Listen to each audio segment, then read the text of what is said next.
Welcome back to Vantage. We had our growth conference earlier this month and we're sort of playing on the theme. So I'm actually delighted to have a manager who's been on before. He runs a thematic fund. Welcome back to Vantage, Alex. Always a pleasure to be here, Neil. Thank you.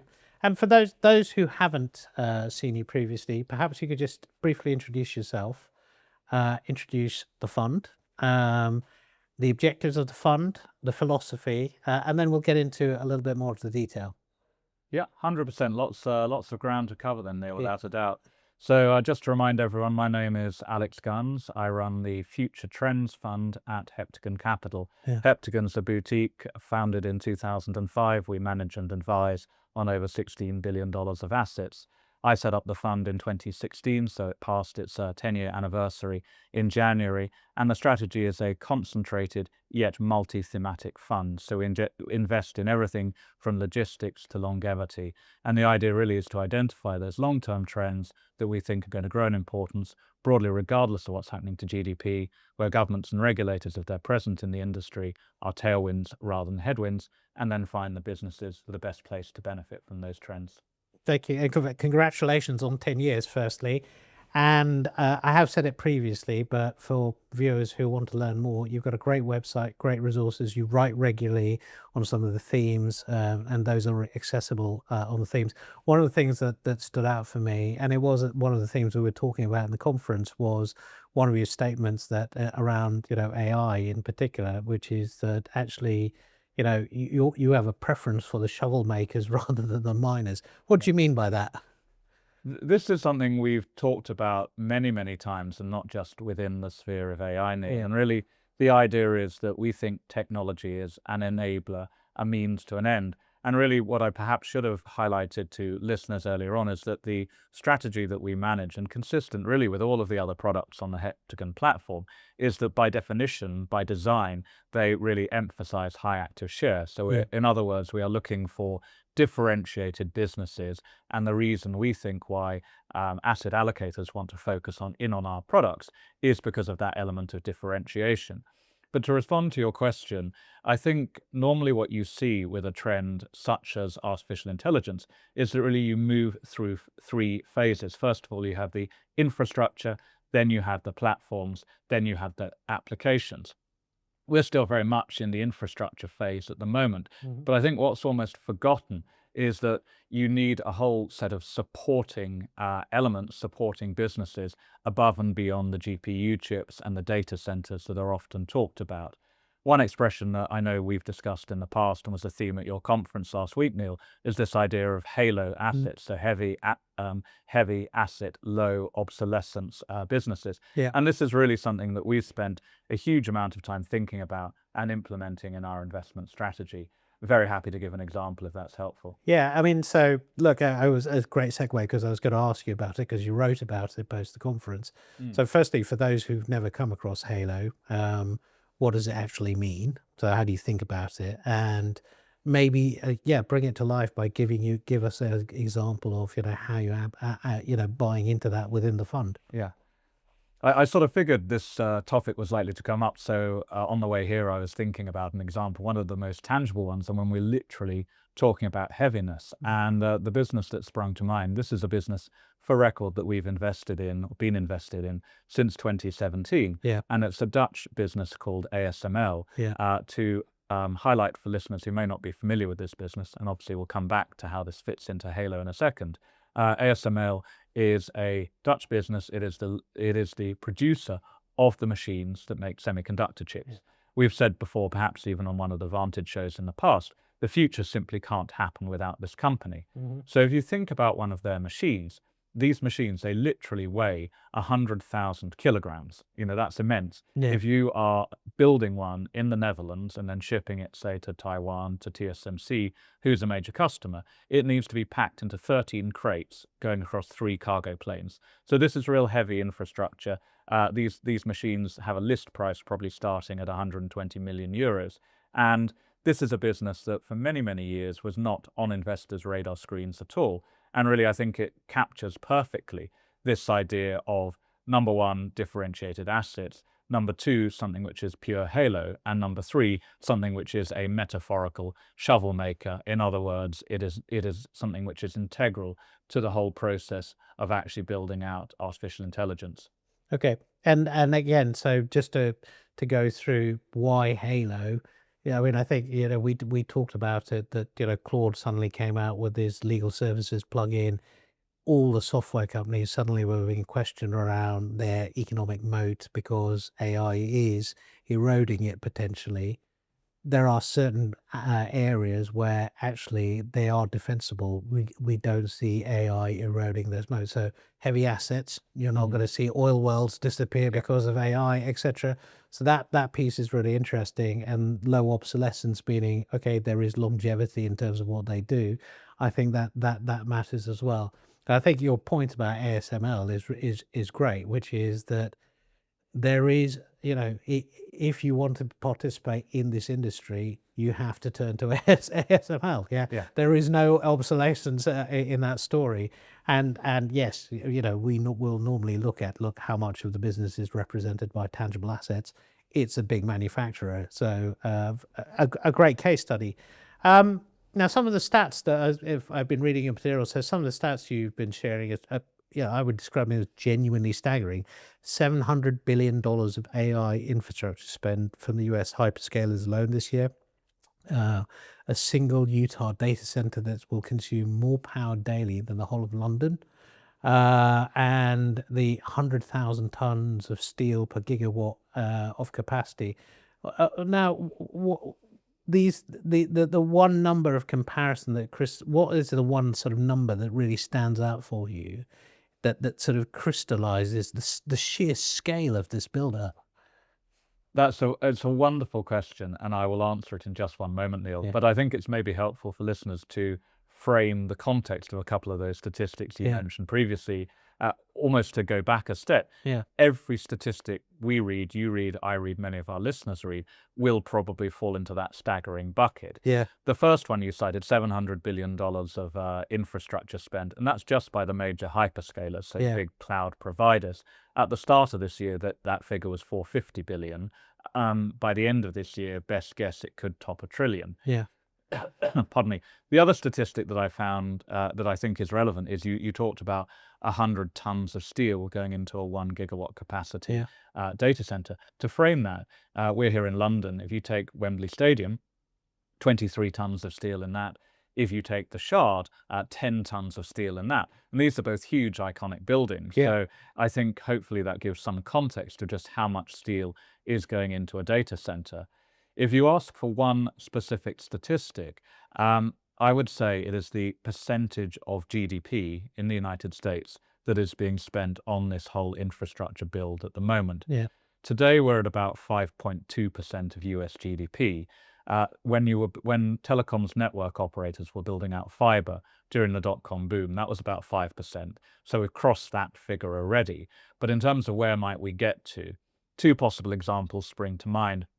Number one would be residential fixed investments, i.e. when you had the housing boom in the United States in the mid-2000s, you peaked at about 7.5% of GDP. Okay. And then clearly with the railroads in the 19th century, you peaked at about 8% of GDP. So I guess what one could infer from all of this is that the infrastructure build still has quite a long way to run. Yeah. As many people will be aware, NVIDIA, biggest company in the world, had their results earlier on this week in the middle of May.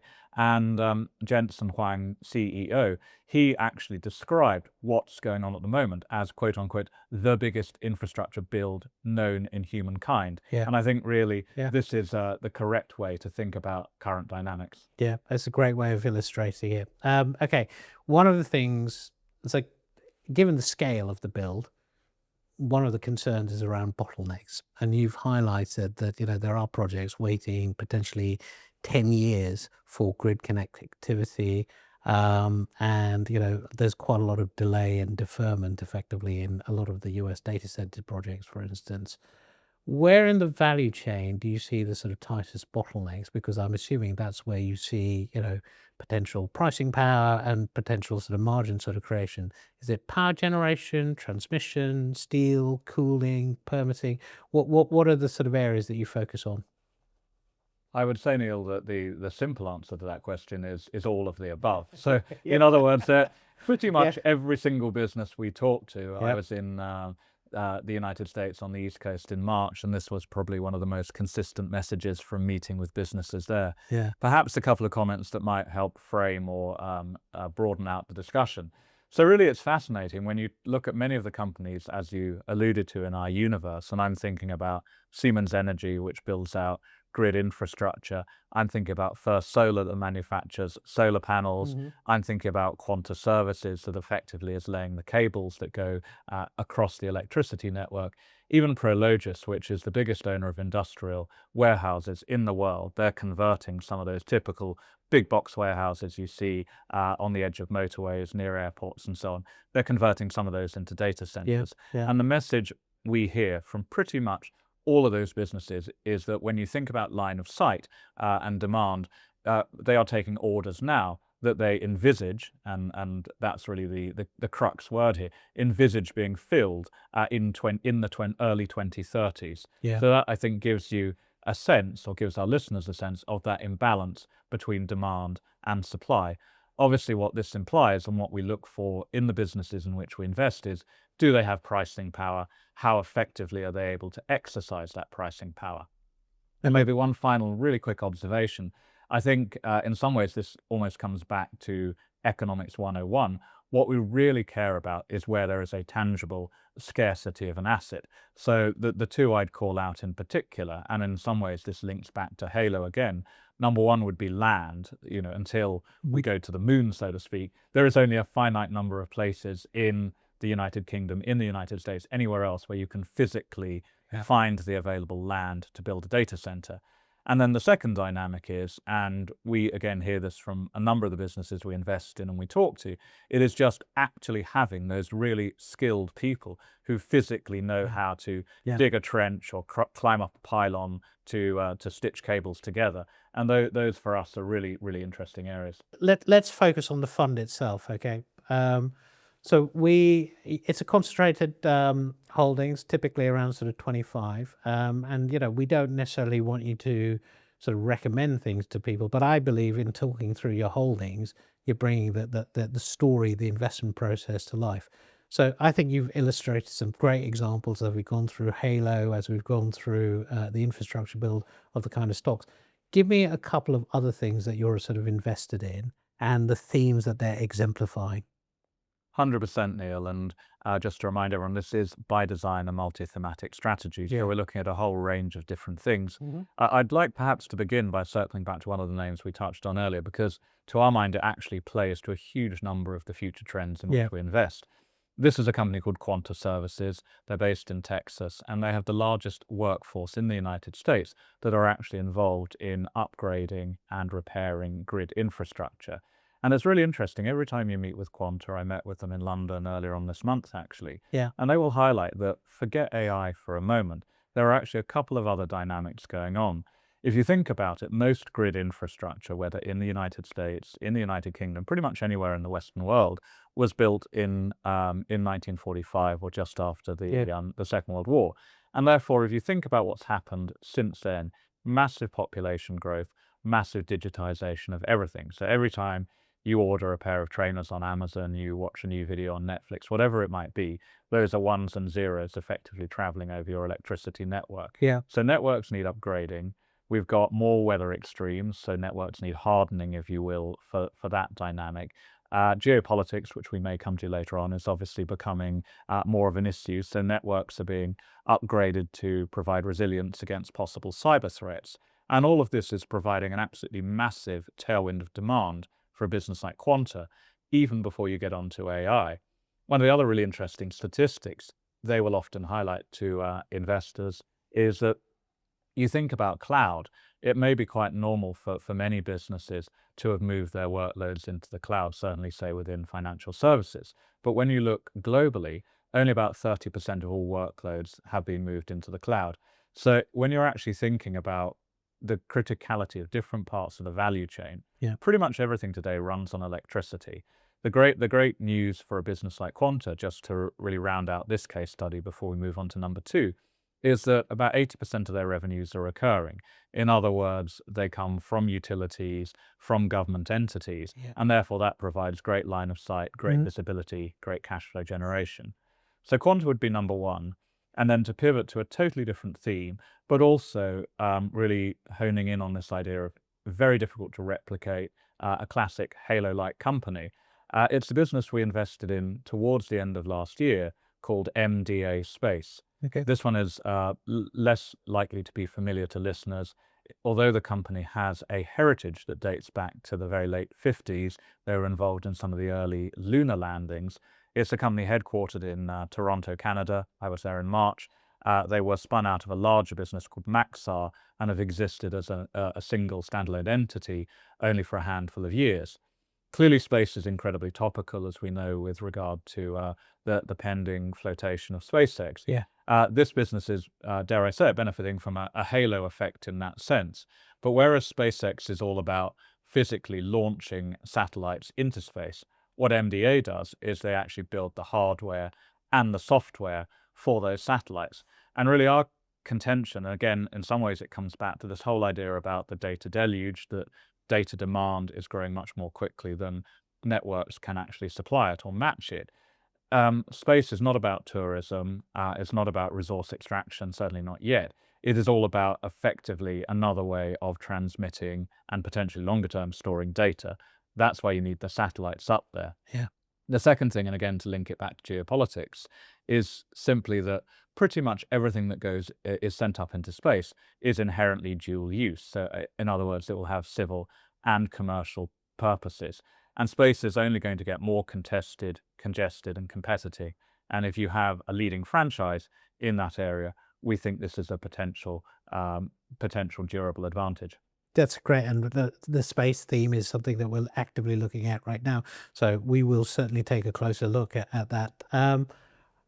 You put out a view from the top, which is you giving your thoughts across different asset classes.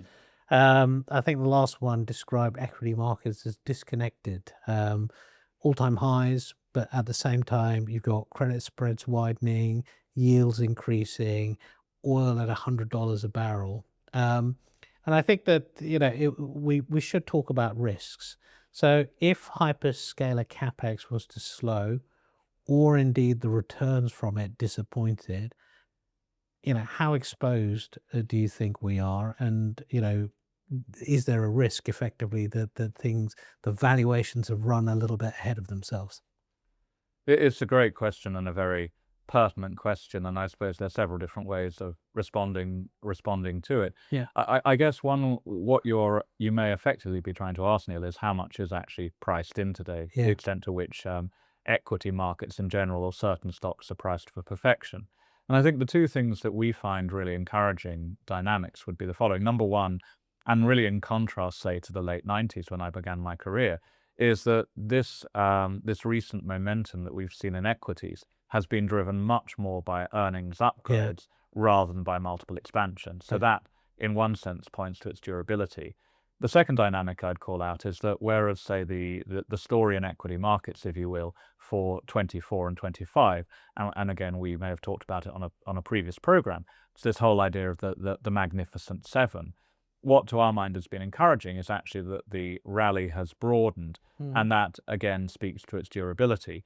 The second crucial point I'd make, and this is something we've highlighted in View from the Top and really have done for many, many years now, is really we cannot overemphasize the importance of diversification. And I guess in one sense, this would speak to having a multi-thematic approach. Yeah. We're not just invested, as the case study showed, solely in the AI trade, and there'll be other areas we haven't had a chance to talk about today, like healthcare, like water, for example, that we also have thematic exposure to. More generally, if you step back, we're thinking about a broader macro view. Again, we advocate diversification within the equity market. We've made the case for some time at Heptagon For small caps, for example, Mhm. they haven't perhaps participated in the rally as much as the mega cap companies. And from a regional perspective, we continue to see value in geographies like Japan, and for the longer term, a geography like India too. Okay. And perhaps one of the things that stood out for me is that in one of your pieces, you argue that the post-World War II rules-based order is effectively over, and that fiscal dominance may now become the new normal. And I think that your conclusion around that is that actually, because of that, gold and alternative asset classes deserve spaces. And so, tying into your theme of diversification, explain that to us. What do you mean by that, and what gets you interested in gold and alternative asset classes? I think the simplest way of answering that question, Neil, is that for many years there has been a prevailing mantra, if you will, within financial markets about the merits, if you will, of a 60-40 portfolio. Yeah, What we mean by that is, crudely speaking, a 60% allocation to equities, a yeah, 40% allocation to government bonds. If we think about what is arguably the new normal, the old geopolitical order has changed. That is pretty much accepted yeah. universally. So what are the conclusions of that? Number one, countries are spending more on defense now. Hmm. Number two, and this has really been brought to life in the last few months, countries are spending more on energy independence, building in resilience. Yeah, This is something which really began during COVID. It accelerated when Russia invaded Ukraine. It's now accelerated again. But the whole reconfiguring of supply chains, moving from just in time to just in case, is pervasive. That's going to carry on. At the same time, you've got a dynamic where populations are getting older, which means more expenditure on healthcare, arguably lower tax takes as well. yeah, The final dynamic would be that clearly there is a huge reluctance. It is a vote loser pretty much anywhere for governments to contemplate putting up taxes. The conclusion one might plausibly derive from all of this is that government debt levels are going up. Many people are of the opinion that debt levels are unsustainable. There'll have to be a reckoning at some stage. That's less of the debate for today. But I think from an investing conclusion, what should be abundantly clear is that the period of falling and indeed negative government bond yields yeah, that we saw in the 2010s, for example, that was the exception rather than the rule.